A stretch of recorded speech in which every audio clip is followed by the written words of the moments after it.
வணக்கம். இன்னைக்கு எடப்பாடி பழனிசாமி செய்தியாளர் சந்திச்சபோது பார்த்தீங்கன்னா, என் பையன் மிதுன் அதிமுகல அடிப்படை உறுப்பினர் தான். அவருக்கு எந்த கட்சி பதவியெல்லாம் குடுக்க முடியாது அப்படின்னு சொன்னாரு. ஒரு நோட்டம் விட்டு பார்த்தாரு.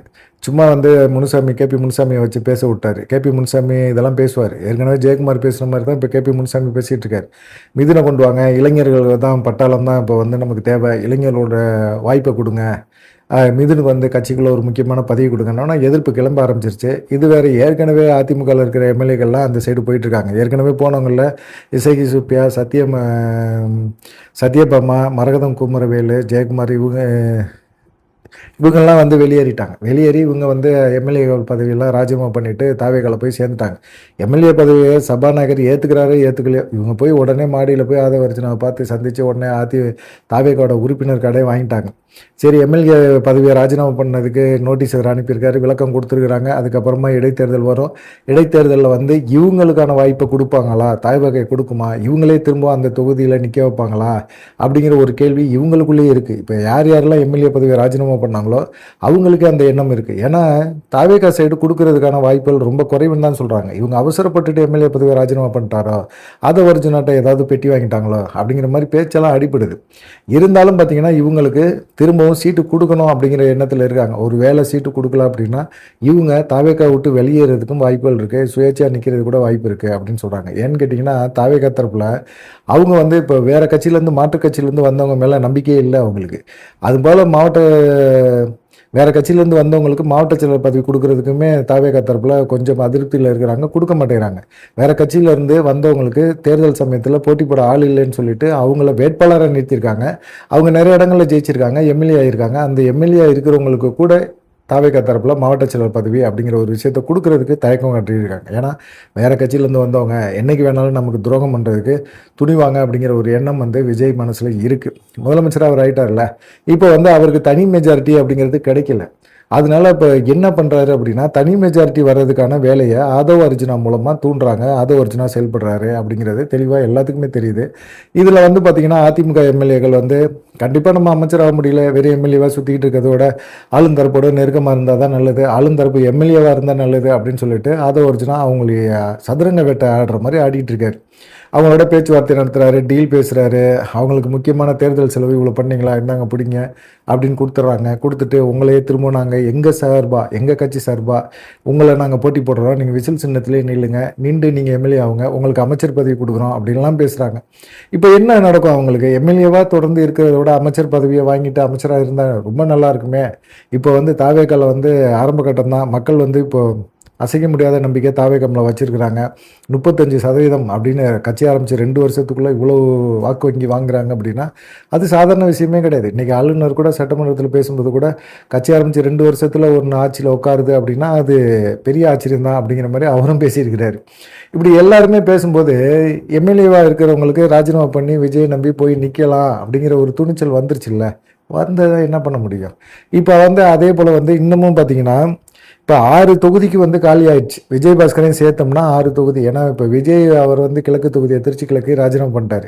ஏற்கனவே அதிமுக 4 பேர் ஏற்கனவே ராஜினாமா பண்ணியிருந்தாங்க. அப்புறம் விஜயோட சேர்த்து 5 கிழக்கு சேர்த்து இப்போ புதுக்கோட்டையில் விஜய் பாஸ்கரும் அவருமே ராஜினாமா பண்ணிட்டாரு. அதனால அந்த பதவியுமே இருக்குது. இப்போ மதிமுகவில் 2 பேர் அவங்க ராஜினாமா பண்ணுவாங்கன்னு வைகோ சொல்லிட்டு இருக்கிறாரு. ஆனால் அந்த எம்எல்ஏக்கள் இருக்காங்களா, அவங்க சொல்லவே இல்லை அவங்க ராஜினாமா பண்ணுங்கன்னு வைகோ அவங்களுக்கு அழுத்தம் கொடுத்தாங்க. அப்படின்னா செயற்குழு கூட்டத்தில் நீங்கள் ராஜினாமா பண்ணிடுங்க, நம்ம தாவேகா சார்பாக நிற்கலாம் அப்படின்னா கண்டிப்பாக தாவேகா சார்பாக அவரை நிற்க அவங்களுக்கே சீட்டு கிடைக்கிறதுக்கு வாய்ப்பு இல்லை. இவங்க நினச்சாதான் எம்எல்ஏ பதவியை ராஜினாமா பண்ணுங்கன்னு வைகோ சொன்னாதான். ஏன்னா அவங்க உதயசூரியன் சின்னத்தில் நின்றுருக்காங்க. கண்டிப்பாக அவங்க திமுக சைடு போகிறதுக்குமே வாய்ப்பு இருக்குது. வைகோவே வேணாங்க, எங்களுக்கு மதிமுகவே வேணாங்க, நாங்கள் திமுகங்க அப்படின்னு சொல்லி திமுக சைடு சேர்றதுக்கு கூட வாய்ப்புகள் இருக்குது அப்படின்னு சொல்கிறாங்க. இதில் என்ன கொடுமை அப்படின்னா, இப்போ விஜய் பாஸ்கர் வந்துட்டார். இப்போ மிதுனை வர கட்சிக்குள்ளே முக்கியமான பதவி கொடுக்கறதுக்கு முயற்சி பண்ணுறாருன்னு சிவி சண்முகம் ஒரு குண்டை தூக்கி போட்டார். உதயகுமார் வேற விஜய் பாஸ்கர் வெளியேறி போகும்போது இந்த கட்சியை வச்சு நீ பணம் சம்பாரிச்ச இல்லை, அந்த பணத்தெல்லாம் கொடுத்துட்டு போ அப்படிங்கிற மாதிரி அவர் பேச ஆரம்பித்தார். ஏன்பா நீ தான் சம்பாரிச்ச, கோடி கோடியாக சம்பாரிச்சிருக்கிற, என்னென்னவோ யார்கிட்டையோ குட்டியாரணம் போட்டு கட்சியில் முக்கியமான பதவி வாங்கிட்ட, ஒவ்வொருத்தவங்கள கூட அனுசரித்து போயிட்ட. ஆனால் இந்த மாதிரிலாம் இருக்கிறதுக்கு சும்மா நம்ம நியாயமாக இருக்கணும், நியாயமான ஒரு கட்சியில் போய் சேர்ந்தலாம் அப்படிங்கிறது விஜயபாஸ்கரோட எண்ணமாக இருக்குது. எடப்பாடி பழனிசாமி யாரையுமே சேர்க்க மாட்டேங்கிறார்ல, விரிஞ்சு போனவங்களை யாருமே சேர்க்க மாட்டேங்கிறார்ல. அது இல்லாமல் எல்லாத்தையுமே துரோகின்னு சொல்கிறார். வேலுமணியை கூட ஆளை வச்சு துரோகின்னு பேச வைக்கிறார். வேலுமணி எடப்பாடி பழனிசாமிக்கு எப்படி சப்போர்ட் பண்ணார்? இப்போ வந்து சட்டமன்றத்தில் தாவேக்கா ஆதரிச்சிட்டாரு, திரும்ப மன்னிப்பு கடிதம்லாம் கொடுத்துட்டு சேர்ந்துட்டாரு. சேர்ந்த பிறகு அவர் கட்சி பதவியும் கொடுக்கல, மாவட்ட செயலர் பதவியும் கொடுக்கல, இழுத்தடிக்கிறாரு. கேட்டால் வந்து அவங்களுக்கெல்லாம் உடனே கொடுக்க முடியாது அப்படிங்கிற மாதிரி ஒரு எண்ணத்தில் இருக்கார். நம்ம தானே அவரை பொதுச்செயலாளராக்கணும் அப்படிங்கிற ஒரு கோபம் வரும்ல அவங்களுக்கு, அந்த கோபத்தோடு இருக்கிறாங்க. இப்போ அந்த கோபத்தில் நிறைய பேர் என்ன செய்கிறாங்க, இப்போ திரும்பவும் போய் மன்னிப்பு கடிதம் கொடுத்து சேர்ந்தாங்கல்ல, அதில் 7 பேர் இப்போது தாவேக்கா சைடு வந்து திரும்பவும் பேச்சுவார்த்தை நடத்துகிறாங்க. அவங்களும் எம்எல்ஏ பதவியை வந்து ராஜினாமா பண்ண போகிறாங்க, எம்எல்ஏ பதவியை ராஜினாமா பண்ணிவிட்டு தாவேக்கா சைடு சேர போகிறாங்க அப்படிங்கிற மாதிரி ஒரு பேச்சு அடிபட்டு இருக்கு.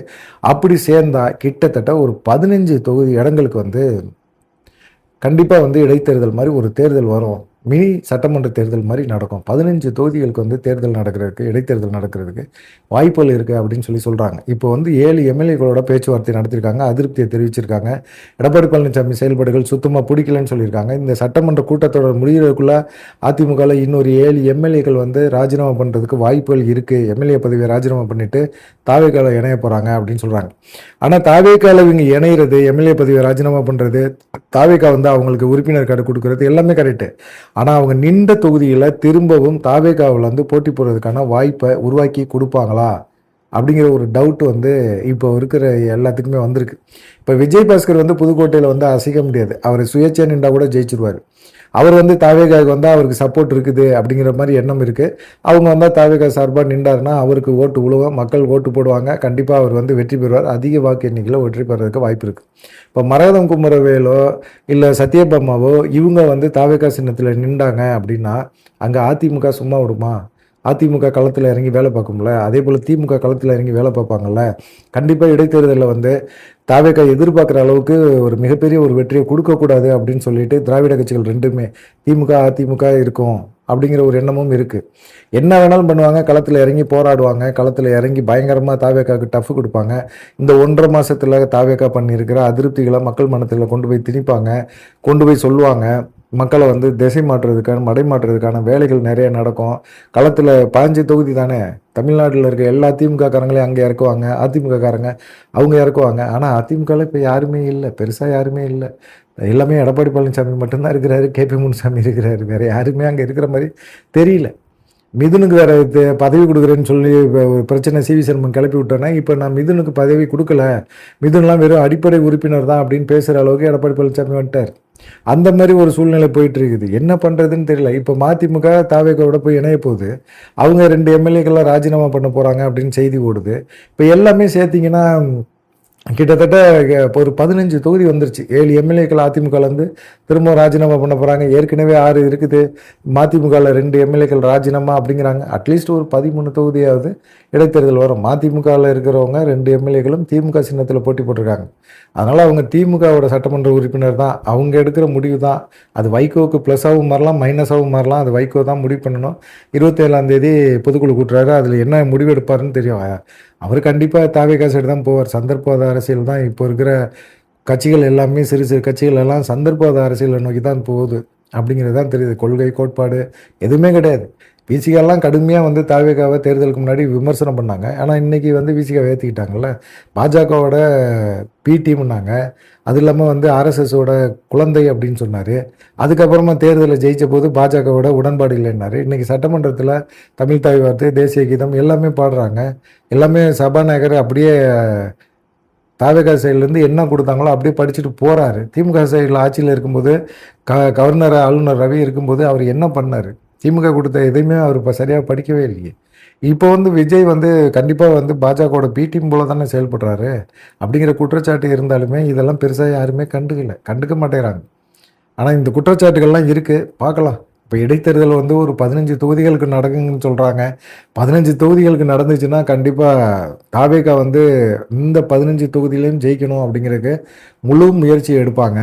ஏன்னா அவங்க அறுதி பெரும்பான்மையில் ஜெயிக்கணும்னு ஆசைப்பட்றாங்க. கட்சி ஆட்சி அமைச்சாதான் 5 வருஷத்துக்கு எந்த விதமான பிரச்சனையும் இல்லாமல் பண்ண முடியும். ஏன்னா விசிகாவையும் நம்ப முடியாது, கம்யூனிஸ்டுகளையும் நம்ப முடியாது, ஐயுஎம்எல்லையும் நம்ப முடியாது, அப்படிங்கிற ஒரு சூழ்நிலை இருக்குது. தனி மெஜாரிட்டி 108 தான். இதில் 15 தொகுதி ஜெயித்தோம்னா நம்ம எங்கேயோ போயிடுவோமே அப்படிங்கிற ஒரு எண்ணம் அவங்களுக்கு இருக்குது. நம்மளை வந்து அசைக்கவே முடியாது அப்படிங்கிறனால தாவேகா சின்னத்தில் தான் போட்டி போட போகிறாங்க. 15 தொகுதியிலும் கூட்டணி கட்சிகளுக்கெல்லாம் வாய்ப்பு கொடுக்க மாட்டாங்க. அதே சமயத்தில் இந்த எம்எல்ஏ பதவியை ராஜினாமா பண்ணுறாங்களா அதிமுக காரங்க, இல்லை வேறு கட்சிக்காரங்க, மதிமுகவில் இருந்தோ இல்லை ஒருவேளை வைகோ பேச கேட்டு இந்த 2 திமுக சார்பாக உதயசூரன் சின்னத்தில் நின்றவங்க அவங்களும் வந்து ராஜினாமா பண்ணாலும் அவங்களுக்கு அதே தொகுதியை தாவேகா தரப்பில் கொடுப்பாங்களா அப்படிங்கிற ஒரு சந்தேகம் ஓடிக்கிட்டு இருக்கு. பார்க்கலாம் என்ன நடக்கும் அப்படின்னு சொல்லிட்டு. இடைத்தேர்தல் அப்படிங்கிறது ஒரு மினி சட்டசபை தேர்தல் மாதிரி நடக்கிறதுக்கு வாய்ப்புகள் இருக்குது அப்படின்னு சொல்கிறாங்க. 15 தொகுதி இடைத்தேர்தலா அப்படிங்கிற ஒரு கேள்வி இருக்குது. தாவேக்கா என்ன வேணாலும் பண்ணுவாங்கங்க அப்படிங்கிற மாதிரி சொல்கிறாங்க. பார்க்கலாம் நீங்கள் என்ன நினைக்கிறீங்க அப்படிங்கிற ஒரு விஷயத்த இந்த வீடியோ முழுசாக பார்த்து கமெண்ட் பண்ணுங்கள். அதே போல் முதல் முறையாக பார்க்குறீங்க அப்படின்னா கண்டிப்பாக சப்ஸ்கிரைப் பண்ணிடுங்க, கமெண்ட் பண்ணுங்கள், லைக் பண்ணுங்கள், அப்புறமா ஹை பட்டனையும் அமைக்கி விடுங்க. நன்றி, வணக்கம்.